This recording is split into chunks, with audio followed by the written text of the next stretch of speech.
베로가 뽑은 5가지의 브루잉 트러블 슈팅. 요거는 해결. 베로가 추천하는 브루잉 레시피 한번 같이 내려보면서 설명도 들어보게 되겠습니다. 네, 제가 오늘 반갑습니다. 안녕하세요. 비즈니스 가이드 라이브 오늘 이제 시작을 하려고 하는데 안경? 이렇게 나오는군요. 네. 제가 이제 쓰고 있는 이 약간 괴상망측한 이 물건은 사실 저희가 얼마 전에 10주년 네, 라이브를 진행한 베로의 안경입니다. 되게 좋은 반응이 있어서 좀 쓰고 진행을 지금 하고 있고요. 좋은 거 나눴어야죠. 그러면 이제 한번 오늘 준비된 라이브를 한번 시작해 보도록 하겠습니다. 네. 저희 이제 도매 고객사들 방문을 제가 할 때 브루잉에 대한 질문을 굉장히 많이 해주세요. 지금 매장에서 저희 싱글 오리진 혹은 블렌드를 추출하실 때 내가 지금 이게 잘하고 있는 건가? 왜 빈브라스 가서 마셨던 그 커피 맛이 안 나는가? 이런 고민들이 굉장히 많으시더라고요. 네네. 그래서 노하우를 좀 저희 고객사들한테 전달해 주시면 좋을 것 같아가지고 네. 초청을 해봤습니다. 고맙습니다. 네, 감사합니다. 그럼 한번 진행해 보도록 할까요? 좋습니다. 제가 이게 너무 눈이 아파가지고 네. 살짝 이제 벗고 살짝 여기다가 자, 베로가 뽑은 5가지의 브루잉 트러블 슈팅. 그 첫 번째 빠밤 새로운 원두 만날 때마다 레시피 설정이 너무 어려워요. 맞아요. 제가 많이 듣는 질문 중에 하나인데 많은 분들이 새로운 원두 또 다양한 원두 즐기길 좋아하시는데 네. 그 원두 만날 때마다 그러면 이 커피는 어떻게 내려야 될까요? 너무 많이 저도 질문을 받고 네. 저희가 특성상 매월 싱글 오리진이 변경되잖아요. 네, 맞아요. 그거에 맞춰서 계속 새로운 레시피를 적용해야 되나 이거? 아니면은 그냥 똑같이 해도 괜찮나? 이런 고민들이 많으신 것 같아요. 근데 이 새로운 원두를 만나시면서 어떤 레시피를 적용하는 과정 네. 중에 기존의 레시피에서 한 가지 이상 커피 양, 온도 이것저것 많이 바꾸다 보니까 너무 많이 바꿔서 이 내가 바꾼 어떤 것 때문에 결과물이 달라졌는지를 알기 어려운 경우가 있거든요. 브루잉 커피든 에스프레소 추출이든 다 성분량을 얼만큼 뽑을 것인지 이게 핵심이라 생각하거든요. 그래서 레시피는 동일하게 한 채 분쇄도만 조절해서 성분을 더 뽑을 것인지 덜 뽑을 것인지. 그러니까 내가 너무 새로운 원두를 만날 때마다 약간 공포? 너무 심하게 말하긴 하지만 공포나 아니면 어려움을 너무 크게 느끼실 필요는 없을 것 같고 원두량과 물량 고정해 놓고 분쇄도로 조절한다. 네, 분쇄도만 건드리셔서 밸런스, 노트를 찾아가시면 될 것 같습니다. 분쇄도가 핵심이네요. 네. 추출 시간이 그러면 맞아요. 추출 시간도 사실 사용하시는 재료에 따라서 얼마든지 다를 수 있어요. 예를 들어서 밀도가 다른 2가지 콩이 있는데 같은 분쇄도로 내리셔도 네. 시간 다를 수 있거든요. 그래서 추출 시간은 참고만 되시고 맛을 보고 분쇄도를 어떻게 조정하면 될지를 찾으면 되는데 이거 역시 오늘 시간에 다 알려드리도록 하겠습니다. 감사합니다. 그래서 그러면 요거는 해결. 네, 그러면은 두 번째 질문. 배전도에 따라서 레시피를 어떻게 적용하면 될까? 네. 요것도 좀 많이 궁금해 하셨다고. 새로운 원두를 만나는데 이제 배전도, 로스팅 강도가 다른 커피들이 있을 거예요.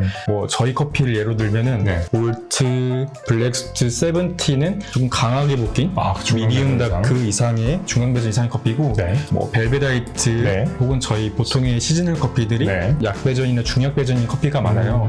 전 이 기준으로 나누는데 일반적으로 저희가 1대16의 추출 비율로 커피들을 내리길 권장드리고 있어요. 하지만 이 중에서 아까 말씀드린 블랙스트, 몰트, 세븐티 같이 배전도가 있는 커피들은 쉽게 쓴맛이 많이 나올 수 있기 때문에 물량을 조금 줄여주면 좋거든요. 그래서 아까 일반적으로 1대16의 레시피를 적용하지만 중간 배전의 이상의 커피들만 1대15의 비율로 추출을 하기를 권장드립니다. 온도 정보들의 이제 로스팅 정보가 있거든요. 미디움인지, 미디움 다크인지, 다크인지만 확인하셔서 적용하시면 될 것 같습니다. 미디움 다크 이상은 웬만하면은 좀 추출 비율을 좀 적게 가져가는 게 좋고, 미디움 다크 이하는 조금 더 길게 가져가도 그 성분들이 부정적인 것보다는 더 다양한 성분들을 나오게 하는 게 좋다. 맞습니다. 네.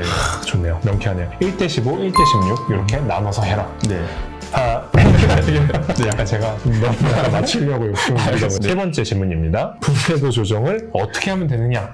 어떤 기준으로 내가 분쇄도를 조절하면 되느냐? 질문은 여러 가지지만 아우르고 있다고 생각이 드는데 분쇄도를 어떻게 조정하느냐? 일단은 맛을 봐야 돼요. 처음 만난 커피면은 일단 기준은 내린 분쇄도로 내리신 다음에 맛을 보는 게 일단 첫 번째 단계예요. 내가 일단 기준을 알고 있어야 돼. 네, 맞아요. 커피를 맛을 보고 제일 쉽게 다가갈 수 있는 부분은 진하기예요. 커피 성분이 더 많이 나오면 네. 더 진해질 거고 네. 덜 나오면 더 연해질 거잖아요. 네. 너무 진하면 성분을 덜 뽑아야 되니까 분쇄도를 굵게 가져가야 되고 너무 밍밍하고 연한데 이러면 더 가늘게서 성분을 더 많이 뽑아야겠죠. 물론 진하기로 다가가는 게 제일 쉽긴 하지만 사람마다 이 진하기를 온도에 따라 느끼는 감각이 다르다 보니까 더 정확하게 접근하고 싶으시면은 쓴맛과 촉감만 좋게 짜시면 분쇄도를 쉽게 조정할 수 있어요.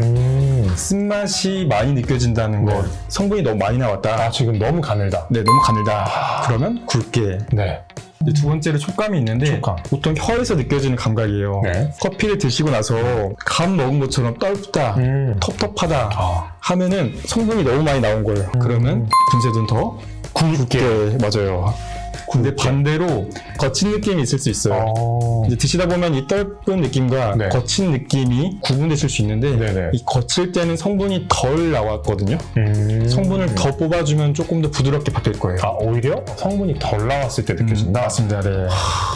한 번 더 이제 정리해보면 쓴맛이 너무 많이 나올 때는 분쇄도를 굵게, 그리고 촉감이 떫거나 텁텁할 때는 섭섭할 때는 더 굵게, 더 굵게. 네, 그리고 촉감이 거칠 때는 더 가늘게 해서 성분을 더 많이 뽑기를 추천드립니다. 명쾌하게 또 해결했네요. 촉감이 입안에서 느껴지는 감각일까요? 맞을까요?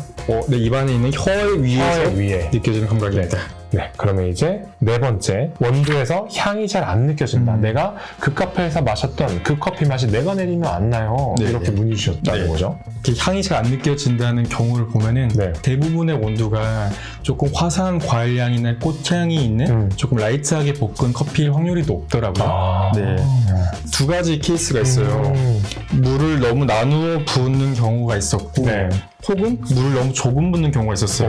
네. 일단은 커피 추출 원리가 처음에는 꽃이나 과일 같은 가벼운 향이 초반에 많이 나오고 네. 물을 더 많이 부을수록 조금 더 무거운 초콜릿 같은 향이 많이 나오는데 예를 들어서 레몬이랑 초콜릿이랑 같이 있는 어떤 음료를 먹었을 때 좀 초콜릿 향이 너무 강해서 레몬이 잘 안 느껴지잖아요. 안 느껴져요. 네, 이런 거예요. 이 초콜릿 같이 무거운 향이 너무 많이 나왔기 때문에 앞에 레몬 향을 가려서 이 노트에 있는 레몬 향이 안 느껴지는 거예요. 이거 같은 경우는 성분들이 너무 많이 나온 거예요. 네네. 성분의 양을 좀 줄여서 뒤에 있는 초콜릿이나 이런 무거운 향들을 조금 줄이면 앞에서 추출된 레몬 같은 향이 조금 더 잘 느껴질 거예요. 자, 그러면은 이것도 해결 커피 추출 다섯 번째. 커피 추출이 일관되지 않아요.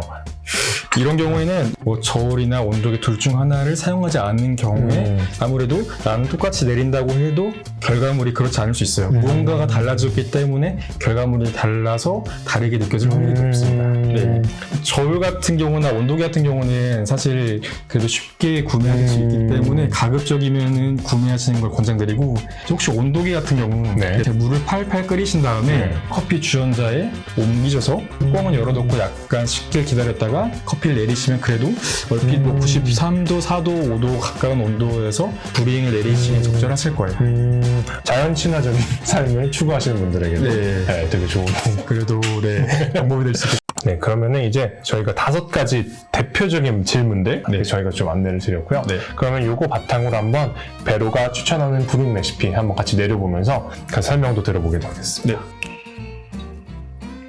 오늘 커피 내릴 원두는 벨벳 화이트. 와우. 저희 중약 배전 미디엄 라이트 배전도 커피라서 온도는 20g 사용할 거고 320g의 물을 3번에 나눠 부을 거예요. 3번은 네. 먼저 온도를 계량하겠습니다. 좋습니다. 개인적으로 팁이 있는 게 그 그라인더에 온도를 갔을 때 온도를 호퍼에 넣은 다음에 모터를 돌리시는 경우가 있고 모터를 돌리고 그 다음에 온도를 넣는 경우가 있는데 개인적으로 저는 후자의 경우를 추천드립니다. 그 이유는 온도를 넣고 모터를 돌리면은 속도 0인 상태에서 돌아가다 보니까 속도가 일정하지 않아요. 근데 모터를 켜놓으면은 일단 일정한 속도에서 온도를 가니까 온도가 균일하게 나와요. 그러면 제가 아까 20g의 온두에 16배인 320g의 물을 부을 건데 물은 미리 93도로 끓여놨고요. 뜸은 60g을 붓고 30초 기다렸다가 140g의 물을 부어서 저울에 있는 숫자가 200이 될 때까지 마지막으로 120g의 물을 붓습니다. 알겠습니다. 물을 부을 때 너무 드리퍼의 벽면까지 이 물줄기가 안 닿게만 해주시면 되세요. 물은 가장 저항이 약한 곳으로 흐르기 마련인데 이 가장자리의 벽면에 온도에 힘이 약해요. 네. 그래서 벽면에 물을 부으면 이 벽면으로만 너무 많이 물이 들어가서 벽면에 있는 커피량만 계속 추출이 돼요. 그러면 약간 채널링 같은 개념이네요. 맞습니다. 네. 채널링 난 커피 드시면 어떠세요? 연하고 쓰죠? 거의 같은 원리입니다. 재밌네요. 그다음에 물이 모두 다 떨어진 후에 부으면 좋은 게 중간에 물을 부으면은 물이 어느 정도 차이는 시점에서 내가 물을 부은지 모르기 때문에 지금 붓는 물이 전에 부은 물에 영향이 갈 수 있어요. 그래서 물이 모두 빠져나가면 그 다음에 물을 부으시는 게 더 일관된 커피를 내릴 수 있습니다. 이제 마지막으로 120g을 부어서 네. 16배인 320g의 물을 맞춰줄 겁니다. 그럼 제가 이제 앵코 기준으로는 분쇄도 21로 이 레시피를 적용해서 내렸는데 네. 마신 다음에 아까 말씀드린 쓴맛과 촉감을 기준으로 분쇄도를 어떻게 조정하면 좋을지 일단 한번 마셔보겠습니다. 네. 감사합니다. 너무 좋은데요? 처음에 따뜻했을 때는 너무 뜨거우니까 맛이나 촉감이나 어떤 진하기를 느끼기 어려워요. 근데 초반에는 향을 먼저 즐기시고 점차 식어가면서 맛이나 촉감이나 진하기를 느끼시는 게 조금 더 용이하실 겁니다. 또 오늘 베로한테 브루잉을 내릴 때 좀 어려운 것들, 주로 많이 물어보시는 것들 오늘 이제 주제를 다 이야기를 했고요. 여기서 인사드릴게요. 네. 마무리 인사 있나요? 마무리 인사 뭐 하나 해볼까요? 어떤 게 좋나요? 바이바이 이렇게 바이바이. 바이바이. 감사합니다. 합장 고맙습니다. 고맙습니다. 네, 감사합니다.